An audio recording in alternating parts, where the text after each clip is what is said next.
कुछ दिन बाद हम फेस्टिवल में हुए हादसे वाली जगह चलते हैं जहां लोग साफ सफाई में लग गए हैं। वो उन मॉन्स्टर्स की लाशों को वहां से हटा रहे हैं। हिलास और एक्सॉन भी वहां आए होते हैं। हिलास कहती है कि वो सोच रही है कि इतने सारे मॉन्स्टर्स आखिर कहां से आ गए। पीछे से एक्सॉन आता है और कहता है ऐसा लगता है ये उस भूकंप से हुआ है जो यहाँ से कुछ दूरी पर ही आया था। लोगों का कहना है कि चट्टानों के खिसकने से उन मॉन्स्टर्स के अड्डों पर क्रैक आ गया, जिस वजह से वो वहां से निकलकर यहाँ आ गए। आसपास के निवासी पहले ही बहुत परेशान थे सीन नदी के अचानक से सूखने की वजह से, और अब ये हादसा हो गया। वो मॉन्स्टर हिलास की ओर देखता है। हिलास को वही आवाज आती है, मारो उन्हें मारो। हिलास मन में कहती है अगर एक्सॉन आने में 1 सेकंड भी लेट करता तो मैं अपनी शक्तियों से वहां खड़े हर इंसान को मार देती जैसे वो मॉन्स्टर्स चाह रहे थे। मैं सोच रही हूँ वो आदमी किस पर निशाना लगा रहा था जिसके हाथ में तीर कमान थे। क्या वो मुझे मारना चाहता था या मॉन्स्टर को, या फिर वो एक म्यूटेंट था जो मेरी पावर्स की वजह से रिएक्ट कर रहा था। पर अगर ऐसा है तो इंसानी मॉन्स्टर्स मेरी इस लाइफ में बहुत जल्दी दिख रहे हैं। पर आखिर ऐसा क्यों हो रहा है? आखिर उस दिन ज़ेनन उस आइटम को लेकर मेरे सामने क्यों आई थी? उससे ज्यादा एक्सॉन भी उसके बाद से बहुत ही शांत रहने लगा है। बहुत सी अजीब चीजें हो रही हैं। शिलेमन एक्सॉन से पूछता है मेरे लॉर्ड, क्या आप चाहते हैं मैं इन सारे मॉन्स्टर्स की लाशों को कैलिशिया ले जाऊं? एक्सॉन कहता है बेशक, और वो भी सावधानी से। शिलेमन कहता है पर मैं आज के आज इसे अकेले कैसे पूरा करूंगा मेरे सरदार? एक्सॉन उसे आंखें दिखाता है जिससे शिलेमन मान जाता है। एक्सॉन उसे बताता है माना जा रहा है कि ये मॉन्स्टर्स कैल्शियम ब्लड से बनाए जा रहे हैं, इसलिए तुम इनकी लाशों को ध्यान से बग्गियों में रखवाना। तभी हिलास एक्सॉन का हाथ पकड़ लेती है। एक्सॉन उससे पूछता है क्या बात है?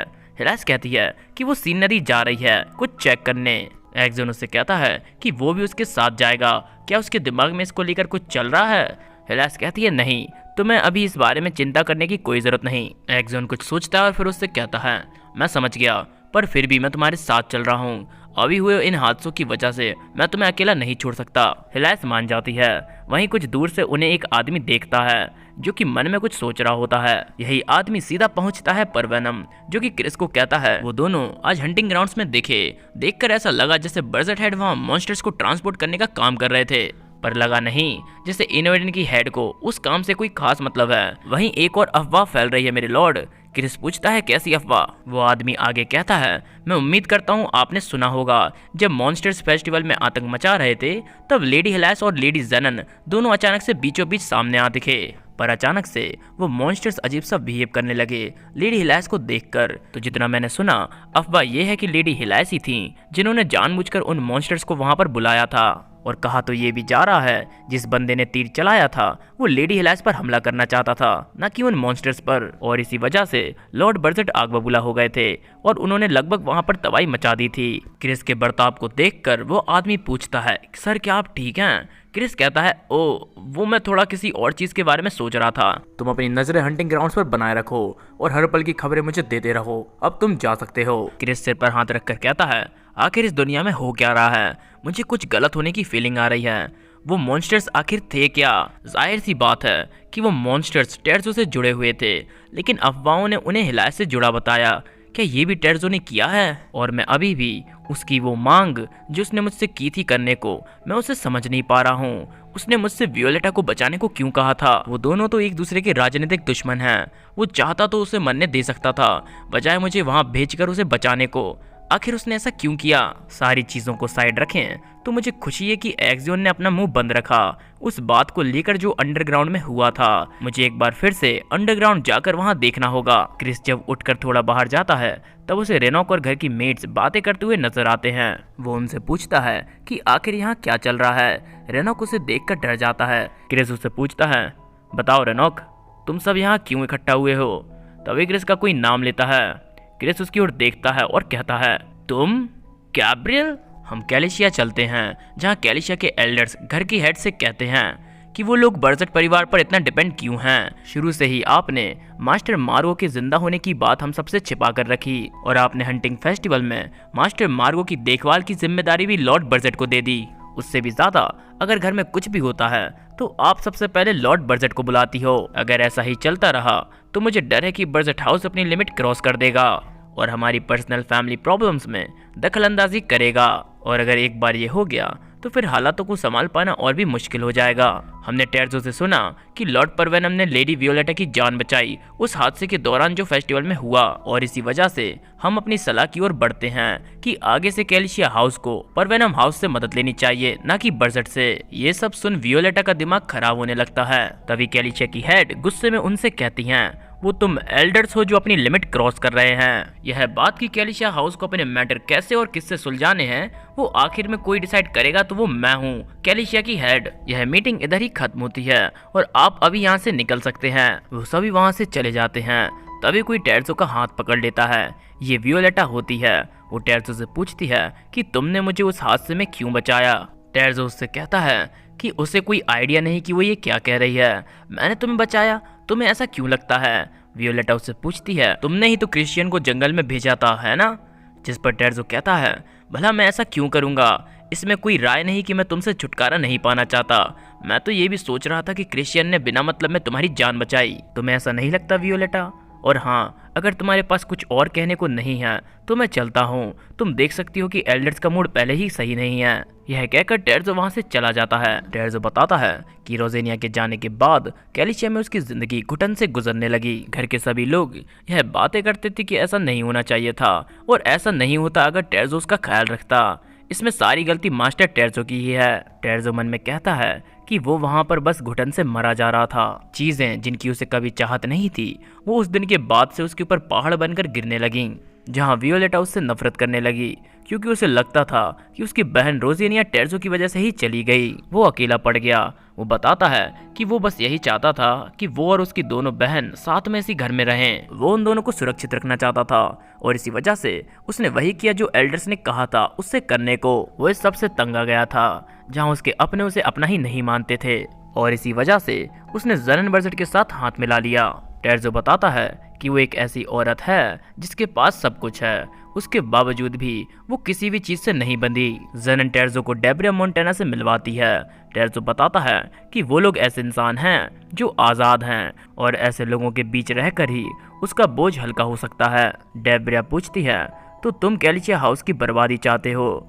टेर्जो कहता है, हाँ दिल से। तो बताएं मुझे इसके लिए क्या करना होगा। हम करंट टाइमलाइन में वापस आते हैं क्योंकि ये सब टेर्जो याद कर रहा होता है कि वो कैसे ज़नन और डेब्रिया से मिला और अभी के टाइम में वो ज़नन के पास आता है, जिसे देख ज़नन समझ जाती है कि वो परेशान है। ज़नन की उंगलियों को देख टेर्जो पूछता है क्या उसने हिलास से लड़ाई की थी। ज़नन बताती है कि उसके लिए ये नया है क्योंकि इससे पहले कभी किसी ने उसे चोट नहीं पहुंचाई, पर ये बुरा नहीं है क्योंकि ये उसे सच्चाई से रूबरू कराता है। टेर्जो कहता है, आप हिलास के लिए बहुत ही दया दिखाती हो। ज़नन कहती है, वो हर उस पर दया दिखाती है जो मेरा ध्यान अपनी ओर खींचता है, साथ में ही मैं उसकी शुक्रगुजार हूँ। टेर्जो कहता है, लॉर्ड मोंटेना को बहुत ही बुरा लगेगा यह जानकर कि आपको हिलास की कितनी परवाह है। उन्हें हिलास बिल्कुल भी पसंद नहीं। ज़नन कहती है, मुझे इससे कोई फर्क नहीं पड़ता, अब मेरा डेब्रिया से कोई लेना देना नहीं। टेर्जो पूछता है, पर आपको तो लॉर्ड मोंटेना के प्लान में बहुत ही दिलचस्पी थी। ज़नन कहती है, मुझे दिलचस्पी होती अगर उसका प्लान सक्सेसफुल होता, पर उसका प्लान पूरे तरीके से चौपट हो गया। टेर्जो उससे पूछता है कि उन्हें ऐसा क्यों लगता है, जिस पर ज़नन कहती है, शायद तुमने उसे अभी तक नहीं देखा, तुम एकदम वैसे ही हो जैसे पहले थे टेर्जो, एकदम विनाशकारी बुद्धि वाले, और शायद इसकी वजह से मेरी दिलचस्पी तुम्हारे अंदर आ गई। टेर्जो कहता है, मैं इससे खुश हुआ, आपके पास इससे अच्छा ऑप्शन था पर आपने यही चुना। मैं हमेशा एक ही चीज़ को चुनता हूँ, चाहे फिर मुझे उसके बारे में कितनी बार ही सोचना पड़े, क्योंकि मैं जो चाहता हूँ वो कभी नहीं बदलने वाला। ज़रन को उसकी बातें समझ नहीं आती। वहीं दूसरी ओर हमें एक बग्गी नजर आती है, जिस बग्गी में मोंटेना की हेड डेब्रिया होती है, जो मनी मन गुस्से में कह रही होती हैं कि वो बस यही चाहती थी कि वियोलेटा और मार्गो दोनों मौत के घाट उतर जाएं, और उसी वजह से उसने एमिली पार्टी में उस मॉन्स्टर को वियोलेटा की ओर छोड़ा था। और इतना काफी नहीं था कि वो मॉन्स्टर फिर से हंटिंग फेस्टिवल में छूट गए और मेरी बेटी कॉर्डेलिया की जान लगभग जाते जाते रह गई। आखिर ऐसे अजीब इत्तेफाक क्यों हो रहे हैं? आखिर अंडरग्राउंड में हुआ क्या? मुझे शांत रहना चाहिए। 2 साल हो चुके हैं, तब से लेकर अभी तक हम लोग कैल्शियम ब्लड ड्रॉप्स को सिटी के वाटरवेज में डाल रहे हैं। ज़्यादा देर नहीं, पर जल्द ही इंसानी म्यूटेंट्स दिखना शुरू हो जाएंगे और उसी के साथ 4 शाही परिवारों का अंत भी नज़दीक आ जाएगा। मैं और हार को हैंडल नहीं कर सकती, इसलिए मुझे शांत दिमाग से आने वाली परेशानियों के बारे में सोचना होगा। तभी डेब्रिया के साथ कुछ होता है और वो खुद को एक अनजान जगह पर पाती है। हम परवेनम चलते हैं जहां रेनो क्रिस से उसकी अभी हुई मीटिंग के बारे में पूछता है। क्रिस बताता है कि मीटिंग वैसी ही हुई जैसी उसे उम्मीद थी। साथ में उन्होंने सीन नदी के सूखने पर भी बात की और इस बारे में भी कि क्या सीन नदी और हंटिंग फेस्टिवल में हुई घटना के बीच कोई कनेक्शन है। मीटिंग बहुत ही इंपॉर्टेंट थी, पर ना ही उसे मोंटेना ने अटेंड किया और ना ही इनोडेन की हेड ने और ना ही बर्जट ने। खैर वो रिपोर्ट कहाँ है? रेनॉक उसे वो रिपोर्ट देता है। क्रिस उस रिपोर्ट को रीड कर रहा होता है और वो मन में कहता है, आज मीटिंग में हुई उस नदी के सूखने की घटना जिसके बारे में कैलिशिया हेड ने बताया, ये वही जगह है जहां हिलास उस आइटम को तलाश रही थी। जो भी अजीबोगरीब चीजें अभी घट रही हैं, उनका लेना देना जरूर हिलास से ही है। वो रिपोर्ट रेनॉक को वापस कर देता है। रेनॉक क्रिस को बताता है कि मिस गैब्रियल नौकरों को बहुत परेशान कर रही हैं। वो बार बार आपके बारे में पूछे जा रही हैं। आप बताएं मुझे क्या करना चाहिए। क्रिस उससे कहता है कि मैं ये सब तुम पर छोड़ रहा हूँ। रेनॉक ये बात मानकर वहाँ से चला जाता है। वहीं किसी अनजान जगह पर हम देखते हैं हिलास को, जिसकी नजर पेड़ के नीचे एक छोटे से गड्ढे पर पड़ती है। वो मन में कहती है कि कोई आइटम लेकर यहाँ से चला गया। आखिर वो कौन हो सकता है? क्या फिर से जनन ने ऐसा किया? खैर मैं इस बारे में सोचकर अपना टाइम वेस्ट नहीं कर सकती। हम देखते हैं आसपास के जानवर फिर से हिलास के पास आने लगते हैं। हिलास वहाँ से चली जाती है। वो सीधा इनोडेन पहुँचती है, जहाँ मेड उसका वेलकम करती है, पर वो उसे देखकर डर जाती है क्योंकि उसके गले में सांप लिपटा हुआ होता है। हिलास उन्हें भगा देती है। मेड उसे बताती है कि कैलिशिया ने उन्हें एक लेटर भेजा है। हिलास उसे पढ़ती है। वो मन में कहती है, इस पर कैलिशिया की सील है। क्या इसे वियोलेटा ने भेजा है? वियोलेटा उस लेटर में लिखती है, मुझे हंटिंग ग्राउंड में जो हुआ उसके बारे में पूछना है। मैं उम्मीद करती हूँ कि मैं आपसे जल्द से जल्द मिल पाऊँ। हिलास मन में कहती है कि उसे नहीं लगता कि उसे वापस लेटर लिखना चाहिए। वो जो भी कहना चाहती है मुझे अब उससे कोई फर्क नहीं पड़ता। तभी वहाँ एक्सियन आता है। मेड वहाँ से तुरंत भाग जाती है। हिलास एक्सियन से पूछती है कि वो कहाँ था, क्या उसने मीटिंग अटेंड की? एक्सियन कहता है, वो मैं कुछ लेने गया था और वो ये हैं, मैं ये तुम्हारे लिए लाया हूँ। ये फ्लावर्स बर्जट स्टेट के गार्डन में लगे हुए हैं। एक्सियन उसे वो फ्लावर्स थमा देता है। हिलास को वो फ्लावर्स बहुत पसंद आते हैं क्योंकि उसकी 5th लाइफ में एक्सियन ने उसे यही फ्लावर्स दिए थे। और मेरे पोकेमॉन्स जो इन फ्लावर्स का रियल नेम कमेंट में बताएगा उसका कमेंट पिन किया जाएगा। तो जल्दी से एक प्यारी सी कमेंट कर दो फ्लावर के नेम के साथ। एक्सियन कहता है कि उसे खुशी हुई कि हिलास को वो फ्लावर्स पसंद आए और इसी बात पे वो उसे किस कर देती है। तो मेरे पोकेमॉन्स हम चलते हैं हिलास की 6th लाइफ की ओर। हिलास बताती है कि उसकी 6th लाइफ में उसकी पहली मुलाकात एक्सियन से उन गुमनाम गलियों में हुई थी जहां सूरज की रोशनी तक नहीं पहुंचती। हिलास कहती है, मैं वहां डिएगो से बचकर छिप रही थी और मेरा पहला मकसद था मार्गो को ढूंढना। मेरी पिछली जिंदगियों को जिसने खराब किया था वो था कैलिशिया ब्लड। तो मैंने मेरी 6th लाइफ में उसे ही रास्ते से हटाने के बारे में सोचा। मुझे उस लड़के से छुटकारा पाना होगा। हिलास जैसे ही उस बेसमेंट में घुसती है उसे वहाँ कोई नहीं दिखता। तभी उसके बगल से उसे आवाज़ आती है। वो लोग पहले ही उस बच्चे को लेकर चले गए और यही वजह थी कि हम लोग उन्हें शांति से ढूंढ रहे थे। तो वो बेवकूफ़ तुम थी जिसने हमारे प्लान पर पानी फेर दिया। तुमने अपनी शक्तियों के निशान हर जगह छोड़ दिए।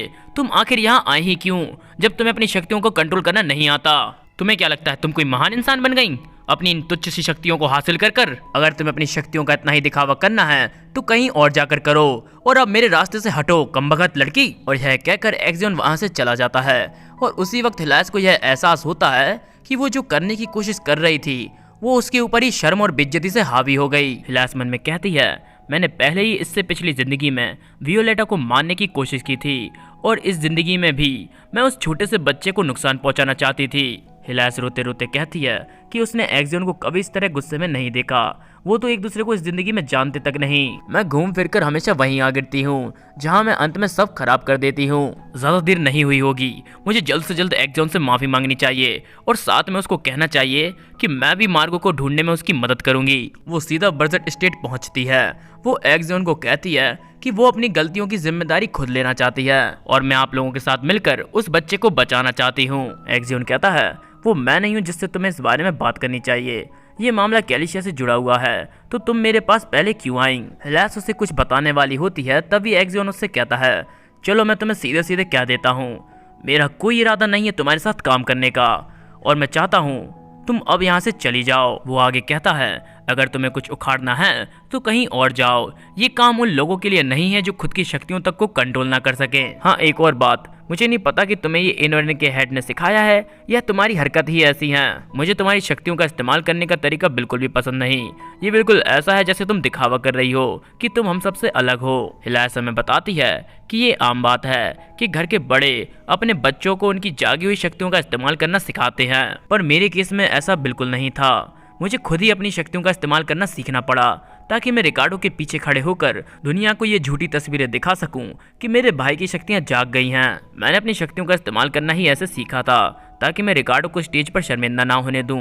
अब जब मैं अपनी शक्तियों को अपने दिल से इस्तेमाल कर सकती हूँ तब भी मैं हिचकिचा जाती हूँ। एक तरह से एक्सियोन सही है, मेरी शक्तियाँ दिखावटी हैं और इनमें मेरे घमंड के अलावा और कुछ नहीं। वो एक्सियोन से माफ़ी मांगती है। वो कहती है कि उसकी वजह से वो मार्गो का पता नहीं लगा पाए, इसलिए उसने उनकी मदद करने की सोची। अगर वो अपना मन आगे जाकर बदल लेते हैं तो उसे ज़रूर बताएं। हिलास हमें बताती है कि एक्सियोन को ज़्यादा दिन नहीं लगी इस बारे में सोचने के लिए। कुछ टाइम बाद हिलास अपनी टेलीपोर्टेशन इस्तेमाल करना सीख जाती है। एक्सियोन उससे कहता है अब तुम इसे अच्छे से कर रही हो। हिलास कहती है कि ये सब उसके अच्छे से सिखाने की वजह से ही हो पाया, वो तो बस उसकी नकल कर रही थी। एक्सियोन उससे पूछता है तो क्या तुम सच में बर्स्ट स्टेट नहीं रुकना चाहती? तुम जिस जगह अभी रह रही हो वो खतरे से खाली नहीं। हिलास कहती है उसे कोई दिक्कत नहीं, वो वहाँ ठीक है। वो दोनों एक दरवाजे के सामने पहुँच जाते हैं। एक्सियोन उसे अपनी शक्तियों से तोड़ देता है और हमें वहाँ मार्गो कैलिशिया दिखता है। एक्सियोन उसे जगाने की कोशिश करता है। जब उसकी आंखें खुलती हैं तो वो हिलास की ओर इशारा करते हुए कहता है क्या तुम कोई अप्सरा हो? अगर तुम सच में कोई अप्सरा हो तो प्लीज मुझे बचा लो। हिलास बताती है कि जब उसने उस बच्चे की आंखों में वो खालीपन देखा और दर्द से कांपता हुआ उसका वो शरीर जिसके बदन को बस खून निकालने के लिए नोचा गया हो, उसे उसी पल ये एहसास हुआ कि वो उस बच्चे से कैसे नफरत कर सकती है। हिलास उसकी ओर हाथ बढ़ाते हुए कहती है कि जब तक वो उसके साथ है उसे चिंता करने की कोई जरूरत नहीं, वो उसे बाहर निकालेगी। कुछ टाइम बाद हम देखते हैं कि एक्सियोन उसे बर्स्ट स्टेट ले आता है जहां मार्गो आराम से सोता है। एक्सियोन हिलास से पूछता है कि आज उसका दिन कैसा रहा। हिलास बताती है कुछ भी नहीं हुआ सिवाय इसके कि वो बस चौंक कर उठ जाता है। उसे खुशी है कि वो जल्द से जल्द ठीक हो रहा है, उसकी हालत वक्त के साथ सुधरती जा रही हैं। इसे बर्स्ट स्टेट लाना एकदम सही आइडिया था। एक्सियोन उससे कहता है वैसे मैं तुम्हारे बारे में पूछ रहा था। ये सुनकर हिलास चौंक जाती है। एक्सियोन आगे कहता है कि मैं जानता हूँ कि तुम सिर्फ यहाँ इस बच्चे के लिए रुकी हो, तुम उन झोपड़ियों को छोड़ना नहीं चाहती थी जहाँ तुम रह रही थी। तुम्हें डर था कि अगर तुम यहाँ रुकी तो इनवर्डन तुम्हें ढूंढ लेंगे। हिलास कहती है कि हमें अभी तक पता नहीं चला है कि मार्गो के हीरे कहाँ कहाँ फैलाए गए हैं। मैं ऐसे हालातों में छिपकर नहीं रह सकती। मार्गो मुझे ढूंढता रहेगा अगर मैंने ऐसा किया। और हाँ, मैं थोड़ी सी डरी हुई हूँ इस बात को लेकर कि इनवर्डन मुझे ढूंढ ना ले, पर अब मुझे उसकी परवाह नहीं क्योंकि अब मैं आपके साथ हूँ बर्स्ट। यह सुन एक्सियोन शर्मा जाता है और वो कहता है खैर वियोलेटा का बर्थडे आने वाला है और अब जब ये बच्चा जल्दी ठीक हो रहा है मैं सोच रहा हूँ कि मैं इसे वियोलेटा के बर्थडे पर इसे उसके परिवार को लौटा दूँ। ये सब सुन हिलास कांपने लगती है। एक्सियोन उससे पूछता है क्या वो ठीक है, जिस पर हिलास कहती है हाँ वो ठीक है, बस उससे कुछ याद आ गया और हाँ अब काफ़ी देर हो चुकी है, उसे अपने रूम में लौट जाना चाहिए। यह कहकर हिलास अपने रूम में चली जाती है और बताती है कि उस रात उसे बहुत लंबे समय बाद एक भयानक सपना आया जिस सपने में उसने वियोलेटा की गर्दन को अपने हाथों से दबा दिया। ये देख हिलास चीख उठती है। वो मन में कहती है उसे बस एक ही बात का डर है और वो ये है कि अगर वैसी ही चीज दोबारा हो गई जो उसकी पिछली जिंदगी में हुई थी तो उसकी इस जिंदगी का अंत भी वैसा ही होगा जैसी उसकी पिछली जिंदगी का अंत हुआ था। उसे जल्द से जल्द वियोलेटा से माफी मांगनी चाहिए। हिलास बेकरी पर जाती है। वो उस दुकानदार से कहती है कि उसे एक केक चाहिए, उसकी दोस्त का बर्थडे है। वो दुकानदार उसे एक केक दिखाता है। वो उसे ऑफर करता है कि वो केक ले जाने से पहले उसे टेस्ट कर सकती है। हिलास वैसा ही करती है। उसे केक का टेस्ट अच्छा लगता है और वो उस केक को ले जाने के लिए मान जाती है, पर अचानक से उसे बेहोशी महसूस होने लगती है और जब वो जागती है तो वो खुद को उन म्यूटेंट्स के आसपास पाती है। उसके सामने टेर्जो और उसके फादर डिएगो खड़े होते हैं। डिएगो उसकी ओर देखते हुए कहता है तो तुम जाग गई हो, बड़े लंबे समय बाद मिले। मेरी प्यारी बेटी तुम शांत क्यों हो? क्या तुम अपने फादर को इतनी जल्दी भूल गई? हिलास को समझ नहीं आता कि उसके फादर ने उसे कैसे पकड़ लिया और ये जगह क्या है। डिएगो कहता है, तुम्हें जरा भी अंदाजा है हमें कितनी मेहनत करनी पड़ी तुम्हें बजट हेड से छिपाने में? तुम्हारी किस्मत पहले ही लिख चुकी है, तो तुम हमसे भागकर क्यों हमारा और अपना टाइम वेस्ट कर रही हो? टेर्जो डिएगो को कहता है कि वो शांत हो जाएं, वो पहले ही बहुत डरी हुई है। डिएगो कहता है, तो तुम्हें क्या लगता है मैं एक धोखेबाज को क्या कहूँ? हिलास चिल्लाते हुए कहती है, धोखेबाज? आखिर आपका इससे क्या मतलब है फादर? डिएगो कहता है, तुम्हें क्या लगता है मुझे पता नहीं चलेगा कि तुमने कैसे हमें कैलिशिया के हीरो को चुराने के लिए फंसाया? मुझे शुरू से ही अजीब लगा जब शक्तियां तुम्हारे अंदर जागी, ना कि रिकार्डो में। खैर, जब मैं इन चीजों को सही करने के लिए पुरानी बुक्स में तलाश कर रहा था, तब मेरी नजर कैलिशिया के हीरो की जानकारी पर पड़ी और इसी बीच मुझे पता चला कि तुम इनोडेन छोड़कर चली गई हो और इसी से मेरा शक तुम पर आ गया। तो ये सब कैलिशिया के आंसुओं की वजह से हुआ है ना? इसी वजह से तुमने अपनी शक्तियों को जगाया। क्या मैंने सही कहा? और ये साफ होता है कि तुमने बाहर जाकर और कैलिशिया के हीरो को चुराना चाहा, ताकि तुम उन्हें लेकर रिकार्डो और मुझ पर ये आरोप लगा सको कि हमने तुम्हें वो दिए हैं। हिलास कहती है कि ये गलतफहमी है। डिएगो से रोकते हुए आगे कहता है, जैसे तैसे तुम्हें बर्जट स्टेट की छत्र छाया मिल गई। तुमने सोचा कि तुमने कोई जीत हासिल कर ली, पर तुम्हें क्या लगा तुम कामयाब हो गई? हिलास कहती है, क्या बकवास है, मैं इस वजह से मार्गो को ढूंढने नहीं गई थी।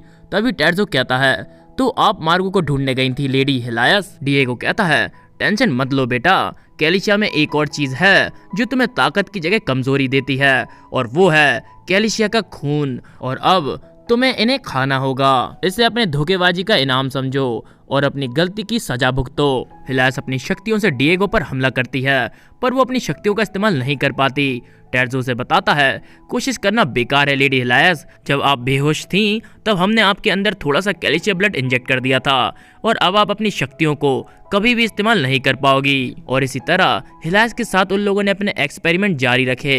हिलायस कहती है, आखिर क्यों मैं हमेशा उधर ही आकर रुक जाती हूँ? मैं बस अपनी आने वाली मुसीबतों को रोकना चाहती थी। मैंने अपनी सिक्स्थ लाइफ में चीज़ों को जितना हो सके सही करने की कोशिश की, पर अंत में मैं जेल में आकर सड़ रही हूँ, जहाँ मेरे ऊपर बेरहमी से एक्सपेरिमेंट्स किए जा रहे थे। हम करंट टाइमलाइन में वापस आते हैं, जहाँ एक्जियन हिलायस को कहता है कि वो उसे अकेला छोड़ने के लिए उससे माफी चाहता है। वो चिंता ना करे, क्योंकि इस बार वो उसको छोड़कर कहीं नहीं जाने वाला, कभी भी नहीं। वहीं हम कैलिशिया चलते हैं, जहाँ टेर्जो को कोई आवाज देता है। ये कॉर्डेलिया होती है। टेर्जो उसको हेलो कहता है और उससे पूछता है कि उसे यहाँ कैसे आना हुआ। क्या वो विंसेंट से मिलने आई है या वियोलेटा से? कॉर्डेलिया उसे बताती है, नहीं, बात दरअसल ऐसी है, मेरी माँ लापता हैं। वो अपने किसी काम से 3 दिन पहले घर से गई थी। उसके बाद से उनकी कोई भी खबर मुझे नहीं मिली। मैं सोच रही थी कि आपको अगर उनके बारे में कुछ पता हो तो। टेर्जो कहता है, मैं समझ गया, पर बदकिस्मती से मुझे इसके बारे में कुछ भी नहीं पता। कॉर्डेलिया उससे रिक्वेस्ट करती है, पर टेर्जो से कहता है, मुझे माफ करो, काश मैं तुम्हारी मदद कर पाता। फिलहाल मुझे एक अर्जेंट मीटिंग में जाना है। तुम जाकर वियोलेटा से क्यों बात नहीं करती? आखिरकार वो तुम्हारी दोस्त है, वो तुम्हारी मदद करने से पीछे नहीं हटेगी। अब मुझे जाना होगा। यह कहकर टेर्जो वहाँ से चला जाता है और बेचारी कॉर्डेलिया भी अपनी माँ को याद करते हुए वहाँ से चली जाती है। तभी किसी जगह पर हम उसकी माँ डेब्रिया को देखते हैं, जिसके हाथ बंधे होते हैं। वो मन में सोचती है कि उसके साथ तो एक्सीडेंट हुआ था, पर ये तो किसी किडनैपिंग से कम नहीं लग रही। तभी उसके सामने से एक तेज रोशनी आती है और एक व्यक्ति उसकी ओर चलते हुए आता है। ये व्यक्ति कोई और नहीं, एक्जियन बर्जट होता है। डेब्रिया घबरा जाती है और वो मन में कहती है, क्या लॉर्ड बर्जट को मुझ पर शक हो गया है? क्या इसी वजह से इन्होंने मुझे पकड़ लिया है? डेब्रिया एक्जियन से कहती है, क्या आप मुझे यहाँ लेकर आए हो? मैं यहाँ क्यों हूँ? आप मुझे मेरी इच्छा के बिना यहाँ नहीं रख सकते। एक्जियन से कहता है, क्या तुम सच में नहीं जानती मैं तुम्हें यहाँ क्यों लेकर आया हूँ? डेब्रिया डरते हुए कहती है, आपकी जैसा महान इंसान बिना किसी वजह के ऐसा नहीं करेगा, पर क्या है ना, मेरा दिमाग घुटनों में है, इसलिए मैं ये पता नहीं कर पा रही हूँ कि आपने ऐसा क्यों किया।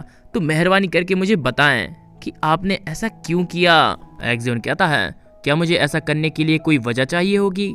तुमसे दोबारा मिलकर खुशी हुई डेब्रिया मोंटेना। मैंने तुम्हें पहले भी ऐसे देखा है, पर उस टाइम मैंने तुम्हारी जिंदगी को बहुत जल्दी ही खत्म कर दिया था, और उसी वजह से मुझे पछतावा भी बहुत हुआ था। पोकेमॉन्स। एक्जियन इशारा करता है हिलायस की 5th लाइफ की ओर, जहां उसने डेब्रिया को कैल्शिया ब्लड देकर उसकी जान ले ली थी। एक्जियन आगे कहता है, मैं तुम्हें बताऊंगा कि क्यों तुम्हारा अंत आ चुका है। तुमने किसी चीज को छुआ है जिसे तुम्हें छूना नहीं चाहिए था। डेवरिया कहती है कि उसे कुछ समझ नहीं आ रहा। एक्सियोन कहता है, फिलहाल अभी के लिए मैं तुम्हें जिंदा रखने वाला हूँ, जल्दी मेरे पास बहुत सारा फ्री टाइम रहने वाला है और फ्री टाइम को मैं तुम्हारे साथ स्पेंड करूंगा।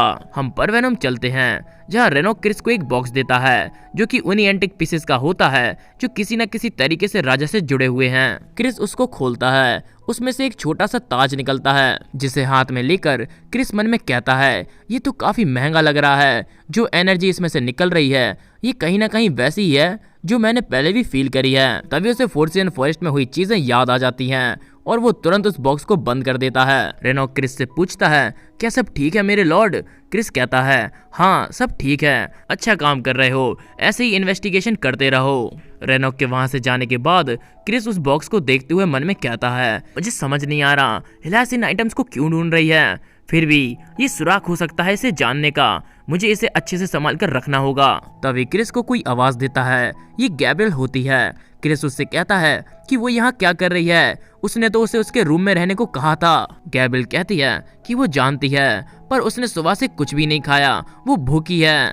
क्रिस उससे कहता है, तो तुम्हें नौकरों को जाकर इस बारे में कहना होगा ना, वो थोड़ी तुम्हारे आगे पीछे घूमेंगे तुम्हें खिलाने के लिए। गैब्रियल कहती है कि उसने कई बार ऐसा किया पर किसी ने उसकी नहीं सुनी। तभी क्रिस रेनॉक को आवाज देता है। रेनॉक तुरंत वहां आता है और क्रिस को कहता है कि ये सब उसके ऊपर छोड़ दीजिए। रेनॉक गैब्रियल को ले जाते हुए कहता है, लेडी गैब्रियल आप अपने रूम में जाइए, मैं आपके लिए वहीं पर खाना भिजवा दूंगा। वो जाते जाते क्रिस की आंखों में देखती है। क्रिस अपने मन में कहता है कि वो सारे नौकर आखिर कर क्या रहे हैं, मैंने उन्हें उसका ख्याल रखने को कहा था, अब अगर वो लोग काम चोरी कर रहे हैं और उसे दिन भर भूखा रख रहे हैं तो लगता है मुझे उन्हें जरा ढंग से समझाना होगा। गैब्रियल को वैसा देख उसके सामने हिलास की पुरानी यादें आ जाती हैं। क्रिस अपने आदमी को बुलाता है और उससे कहता है कि ये मैसेज इनोडिन भिजवा दो, उन्हें बताओ कि गैब्रियल परवेनम स्टेट में ही रुक रही है और हम लोग जल्द से जल्द उनसे मिलना चाहते हैं। वहीं किसी अनजान जगह पर हम हिलास को देखते हैं जिसके सामने एक मॉन्स्टर होता है। हिलास अपनी शक्तियों का इस्तेमाल कर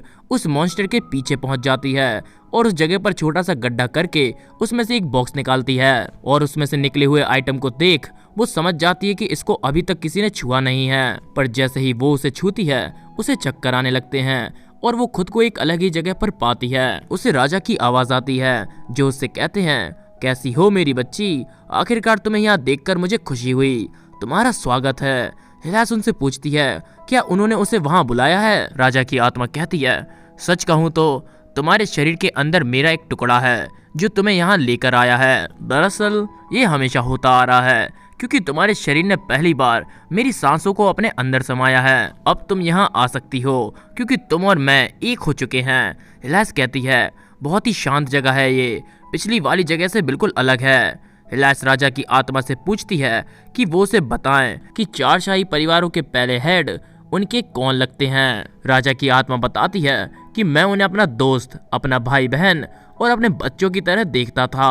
हिलास कहती है, तो क्या इसी वजह से आप बदला लेना चाहते हैं, बिल्कुल उसी तरह जो दर्द आपको हुआ था जब उन लोगों ने आपको धोखा दिया और आपका दिल निकाल लिया। चार शाही परिवारों के बीच बहुत दरारें आ रही हैं, ये कोई इत्तेफाक नहीं हो सकता, इसके पीछे जरूर कोई ना कोई बड़ी शक्ति का हाथ है। क्या इसी वजह से डेब्रिया मोंटेना जैसी इंसान हमारे सामने आई। राजा की आत्मा कहती है, हर चीज अपने आप घटित होती है और इसका जवाब तुम्हारे पास अच्छे से है। खैर अब जाने का समय हो चुका है, उम्मीद करता हूँ तुमसे दोबारा मुलाकात होगी। आखिरी इनोडिन। हिलास जागती है और वो खुद को उस मॉन्स्टर के पास पाती है जो उसके सामने थोड़ी देर पहले खड़ा था, वो भी उसके साथ वहाँ सो रहा था। हिलास उसके सिर पर हाथ फेरते हुए उससे कहती है, क्या वो उसकी चिंता कर रहा था?